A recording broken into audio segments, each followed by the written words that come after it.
Hi అండి. ఈరోజు మన ఛానల్లో ఒక హెల్తీ స్వీట్ రెసిపీ చెప్తున్నాను. చాలా బాగుంటుంది. ప్రాసెస్ కూడా చాలా ఈజీ అనమాట. మన దగ్గర అటుకులు ఉంటే చాలండి. అవి ఏ అటుకులైనా పర్లేదు, కొన్నవా మనం ఇంట్లో ఆడించుకున్నవైనా పర్లేదు. నేను తీసుకున్నవి వచ్చేసి ఇక్కడ రెడ్ రైస్ ఉన్నాయి కదా, అదేనండి. నేను చెప్పాను కదా ఇంతకుముందు నేను పాయసం చేశాను రెడ్ రైస్తో. మేమైతే బుడం బియ్యం అంటామని చెప్పాను కదా, వాటితో అనమాట.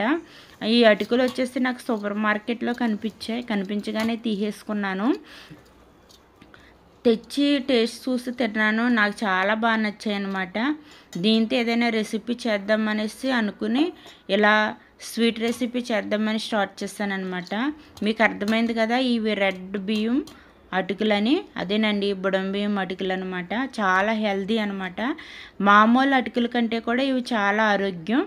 ఎందుకంటే బుడం బియ్యము చాలా మంచిదండి హెల్త్కి. ఈ రెసిపీకి ముందు నేను తీసుకున్న ఒక కప్పు అటుకుల్ని తడిపేయాలన్నమాట. తడిపి నానబెట్టాలి. కొన్ని వాటర్ ఉండేలాగా వేయాలండి. అలానే బాగా ఎక్కువ వాటర్ వేయకూడదు. సమానంగా మనం తడిపిన వాటి మీద ఒక 4 స్పూన్లు వాటర్ ఎక్స్ట్రా ఉండేలాగా తడుపుకుని పక్కన పెట్టాలి. 1 గంట పెట్టాలన్నమాట. వెంటనే అయితే అవ్వదు. 1 గంట పక్కన పెట్టేసి తర్వాత వీటికి కావలసిన పదార్థాలు చాలా సింపుల్ అండి. ఒక కొబ్బరికాయ తీసుకుని దాన్ని ఇలా కోరాను అనమాట. మెత్తగా ఫుల్ కొబ్బరికాయ తీసుకున్నానండి. టేస్ట్ బాగుంటుంది అనమాట. నేను చెప్పాను కదా, బుడం బియ్యం సప్పగా ఉంటే ఈ కొబ్బరి వేయడం వల్ల టేస్ట్ అనేది మరింత యాడ్ అవుతుంది. తర్వాత బెల్లం అండి. నేను తీసుకున్న బెల్లం వచ్చేసి పాత బెల్లం అంటారు కదా, నల్ల బెల్లం, బాలింతలకు అది పెట్టే పాత బెల్లం అనమాట. అది ఉంది నా దగ్గర. ఆ బెల్లం వాడాను. లేకపోతే మామూలు బెల్లం అయినా వాడచ్చు, లేదా పంచదార అయినా వాడచ్చు. హెల్దీ రెసిపీ అని చెప్పాను కాబట్టి బెల్లం వాడితేనే మంచిది. ఈ బెల్లము, కొబ్బరి, అలాగే ఈ అటుకులు చక్కగా ఇలా కలిపేయాలి. నేను వేసిన వాటర్ అనేది ఎక్స్ట్రా అవ్వలేదు, చక్కగా ఉబ్బి సరిపోయాయి అన్నమాట. మీకు చూస్తే అర్థమవుతుంది కదా, నేను వాటర్ కానీ ఇంకేమీ యాడ్ చేయలేదు. డైరెక్ట్గా కొబ్బరి కూర అలాగే బెల్లము యాడ్ చేస్తాను.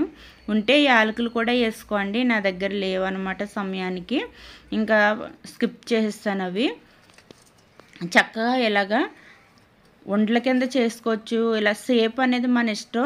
నేను ముందు ఇలా పొడవుగా చేస్తాను. మా అబ్బాయి వచ్చి అన్నాడు, అమ్మ ఇలా బాగాలేదు, లడ్డూలా చేయి రౌండ్గా అన్నాడు. అందుకని ఇలా రౌండ్గా చేశాను అనమాట. ఇవి హెల్దీ అని ఎందుకన్నానంటే ఇందులో ఆయిల్ కానీ ఏమీ వాడట్లేదు. చక్కగా ఇలా లడ్డూలా చేసేసుకున్న తర్వాత వీటిని ఉడకబెడుతున్నానండి. అంటే డీప్ ఫ్రై చేయట్లేదు.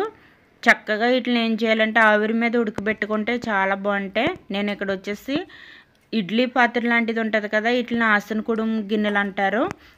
అది తీసుకుని ఆ గిన్నెకి చక్కగా ఆయిల్ అనేది స్ప్రెడ్ చేయాలన్నమాట. అంటుకోకుండా ఉంటుంది. వాటర్ అనేది ముందే వేసుకుని తర్వాత ఈ గిన్నె అనేది పెట్టుకుని ఒకదానికి ఒకటి చక్కగా పేర్చుకుని మనకి ఎన్ని అవుతాయో 2 గిన్నెలు పడితే 2, లేదంటే నార్మల్గానే పెట్టుకోవచ్చు. ఇలా పెట్టుకునే అవకాశం లేనివారు చక్కగా ఇదే గిన్నెకి ఏంటంటే క్లాత్ కట్టుకుని ఆ క్లాత్ పైన కూడా ఒక అరిటాకు వేసి దానిపైన కూడా పెట్టుకుని ఇలా ఆవిరి మీద కుక్ చేయొచ్చు అనమాట. చూడండి ఎంత చక్కగా ఉడికిపోయాయో. అటుకులతో చేసిన స్వీట్ రెసిపీ నచ్చితే ఫస్ట్ నుంచి లాస్ట్ వరకు చూసి ట్రై చేయండి. ఉంటాను. బాయ్.